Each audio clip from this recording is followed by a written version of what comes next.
Scotland's national instrument, the bagpipe, carries a long and honorable history, stretching back to the beginnings of civilization as one of the oldest known musical instruments. But what do we know about the precise origins of the bagpipe? While the trumpet was the instrument of the Roman cavalry, the bagpipe was the instrument of the Roman infantry. Some have proposed that it was introduced by the Romans. Others suggest, however, that the Romans picked it up from Celtic tribes.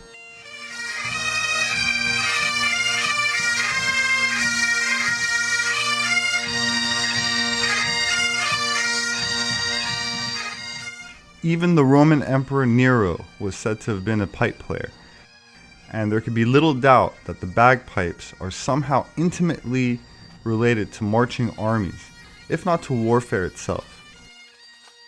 By going back further and further into history, a plausible outline takes shape.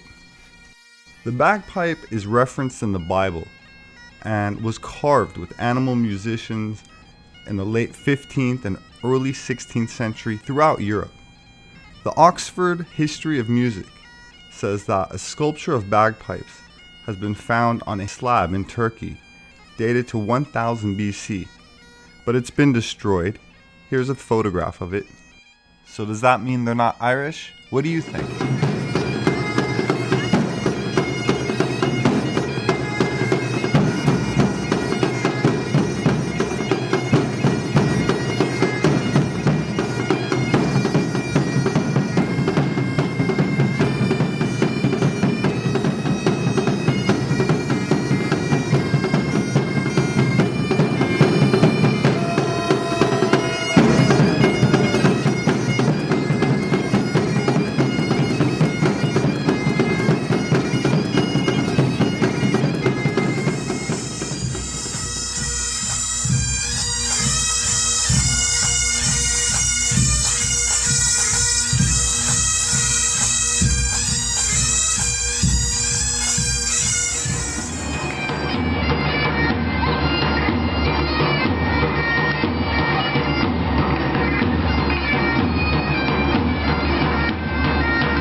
The ancient depiction that fascinated me the most, however, is this one, showing what appears to be a siege, with divers swimming underwater using what look like bagpipes, animal skin bags filled with air.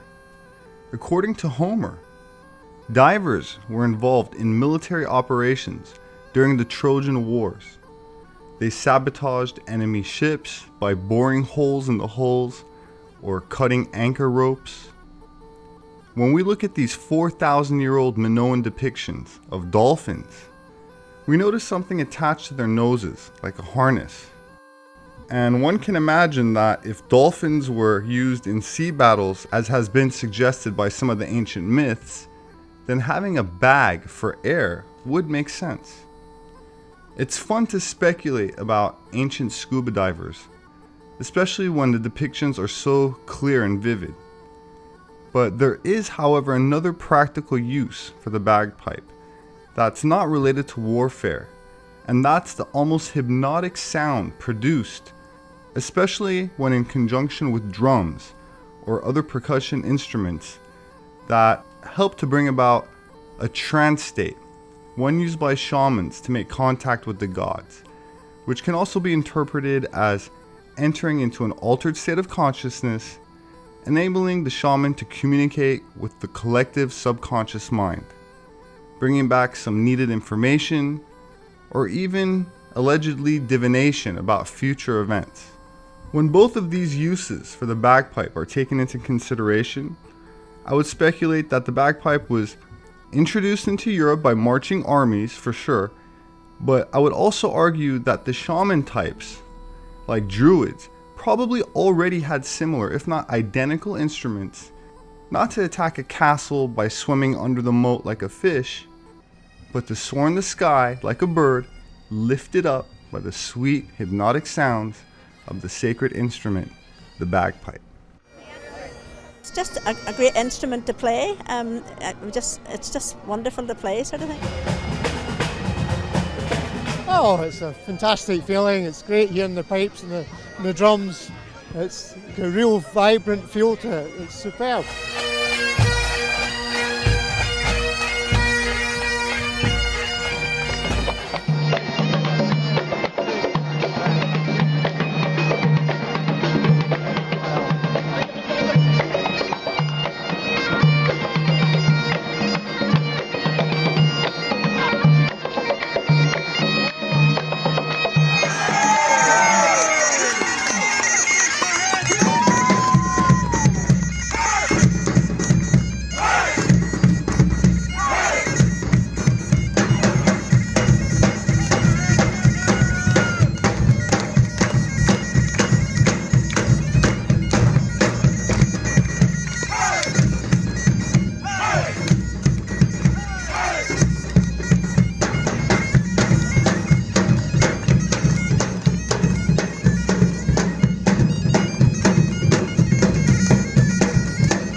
My name is Robert Sepehr. I'm an anthropologist and author. My books are available on Amazon.com. I'd like to thank my subscribers and friends that have contributed to Atlantean Gardens, the non-profit organization that publishes my books and helps to produce these educational videos. We also set up a new, it's Patreon.com. So thank you in advance to those who support us over there or by sharing our videos. Please leave a comment. Let me know what you think about the origins of the bagpipes. And this was done in response to a question, mostly because I enjoy listening to the music so much. So hopefully you did as well. See you next time.